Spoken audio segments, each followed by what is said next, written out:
This episode of TechZilla is brought to you by Domain.com.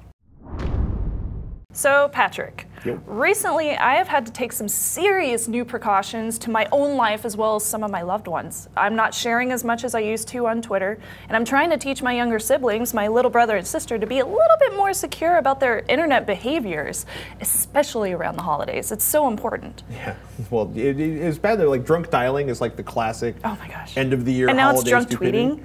Drunk tweeting. Once you've posted it on Facebook, you can never really take it back. You really can't, and it's important around the holidays because you're traveling and you're leaving your pets at home, so People you are want to make sure stressed. that people are stressed. People like sharing too much on Facebook. Yes, especially for the holiday parties. So you want to make sure that you're not sharing too much, and you're also protecting yourself as well as your home. Which brings us to Shannon's top 5 online and social media security tips for the holidays, aka don't ruin your own Christmas or New Year's. Hence, number 1, don't Foursquare your vacation. So this is the most important one for me personally because, I do shows on the internet and stuff like that. So I decided, just in case somebody has my address or just in case they, followed me home or something like that, I've decided not to Foursquare my vacations anymore. So when I go to the airport and I'm chilling at SFO waiting to go back home to St. Louis to visit my mom, I don't Foursquare that I'm going there. And we could also expand that to don't tweet that you're on vacation. Yeah. Don't, it's like you can do latergrams on Instagram, and you can, share your Foursquare locations after you've left the place. But you might want to wait until you're home to actually share that information. Yeah, and this is, it's kind of silly, but almost it's been a kind of a regular occurrence. People post like, people who leave their addresses online or post information about themselves. Scary. People go, oh, what a great. We're going to go break into their house while they're not here. Yeah, and it happens a whole lot, especially around the holidays. That's when criminals get out there the most. One of my friends, her neighbor just got robbed yesterday. So it's a serious problem, and you really don't want to share the information that your home is all by itself and your lights are off. And that brings me to number 2, light up your house. So there's this really cool toy that you can purchase online. It's Belkin's Wemo switch and motion sensor. And then they also have the Belkin Wemo light switch. So the light switch by itself, you can actually trigger it to go on and off via an app on your cell phone. So you can turn on the lights when you're away on your vacation. And you can have like different random ones turn on and off in the house. Yeah, and it just depends on which one that you turn on. Like I would put the light switch in my living room so that at 5 o'clock every day I can make it turn on. So it seems like I'm just, going about my normal work day, 9 to 5, coming home, and then I turn on the lights, even on Christmas Day.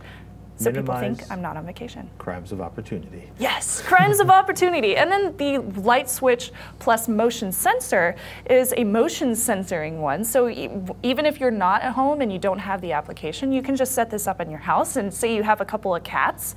They're running by, so your lights are going on and off all day. Good times. It's a good thing. Yeah. Hack 5 is basically about hacking. It's about everything from penetration testing to sort of sniffing around the internets. Do you use free Wi-Fi anywhere? Come on, Patrick. Do you think I use free Wi-Fi? So stay off the free Wi-Fi. I use free Wi-Fi everywhere. I use GoGo in-flight. I use the free Wi-Fi at the hotel. If I see the one that says FBI van surveillance, I use that one. Yeah, every single time. No, I'm just kidding. Stay off the free Wi-Fi, please. If there's one thing that you listen to most today, it's stay off of the wireless internet.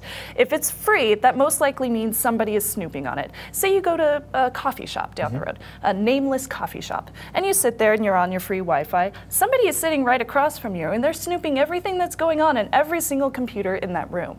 And they have the ability to do it for less than $100. So it's very, very simple in this day and age to be able to go into a coffee shop and get everything taken away from you. Usernames, passwords, conversations that you're having on chat rooms. Banking information. Banking information, yes, that's a good one too. Personal information. Oh boy. Oh honey, it's scary. Number 4. Number 4 is keeping an eye on your credit cards. So this is kind of a broad term, and I could probably do an entire segment about keeping your credit cards secure because, ATM machines, those can get hacked. You have websites that can get hacked, but I'm going to focus on online banking and online websites. So if you have an email that you get, some kind of link that says, oh, you need to check your bank account, you can't log in, this is so strange. Don't click the link, just go to the regular website. Also, make sure that the websites that you're purchasing things off of use HTTPS. They need some form of encryption. If they're not using HTTPS, that can mean, well, anybody's snooping. Yay.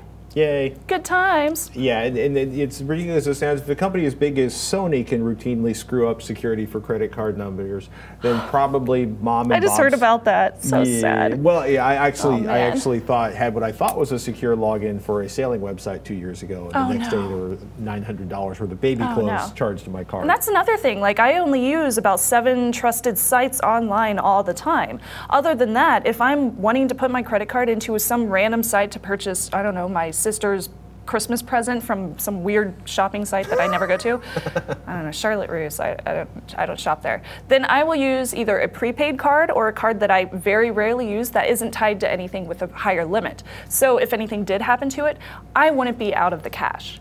Because that would totally suck for the holidays, man. And number 5. Only liable for $50. Yeah, $50. Well, it's Charlotte Russe, it's pretty cheap. So, make sure the last one, you do this on your vacation when you go home for Christmas, update your mom's Facebook security settings. So this is not only important for you, but also for your mother and your sister and your brother and your dad, everybody in your family. If mom's Facebook settings are set to public, everybody's going to see what's going on at mom's house, her address, her phone number, her email, as well as information like the drunk pictures that she's uploading of you drinking eggnog on Christmas. That hasn't happened to me. Okay, it might have. But yes, it's very important to make sure that your entire family knows what they're doing about those different Facebook guidelines, even Twitter and things like that. If they tweet about like, oh, I'm going out with my friends tonight drinking, it's gonna be a great time, I hate so-and-so, this girl's a bee, blah, blah, blah, blah, blah, then you might want to lock that down as well. Just kind of help them out. Or just not go to the bar with them. Well, I don't go to the bar with them. Not when I go home. No, remember, kids, if you don't post it on Facebook, the world doesn't know about it. So basically, the bottom line here is don't let poor security habits take away the happy out of the holidays. Happy holidays, everyone. Thank you, Shannon. Coming up next, we're going to talk about, well, new console or $500 PC. Right now, let's take a moment to thank one of our sponsors. We just built a free NAS on the first episode of our new show, DIY Tryin'. It's pretty much Michael Hand and I building cool stuff that you can make alongside us. We're doing home carbonation next week, aka cheap fizzy water, aka beware of the carbonated eggnog. Cue Shannon's facial expression. Oh God, that sounds so gross. Carbonated eggnog, fizzy eggnog. Ugh. Perhaps we go too far. You know, well, okay, maybe I'll try it. You'll try it? Just to be like, yeah, I've done that. Carbonated coffee was interesting. And then we got hangover donuts for New Year's, a hollow book safe, and actually some more tech stuff after CES, like supercapacitors. Oh, that sounds fun. Goodness. Fire? Yes. Yes. Only if you do it wrong. Yes. All right. Fire, supercapacitors. Just go to youtube.com/DieTryin' or vision3.com/DieTryin' to watch the first episode. Let us know what you think, and be sure to subscribe to get new episodes every Monday. If you haven't yet, you should really try out Domain.com. The site provides one-stop shopping for all of your domain name and web hosting needs. These guys are awesome. Domain.com's simple search quickly shows you the available domain names and the web hosting options that are available, making it easy to select the domain extension and the hosting plan that's right for you.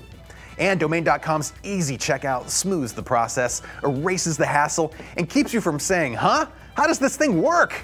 The folks at Domain.com are hooking you up. At checkout, use the coupon code TechZilla for 20% off of your purchase. And that's an amazing offer.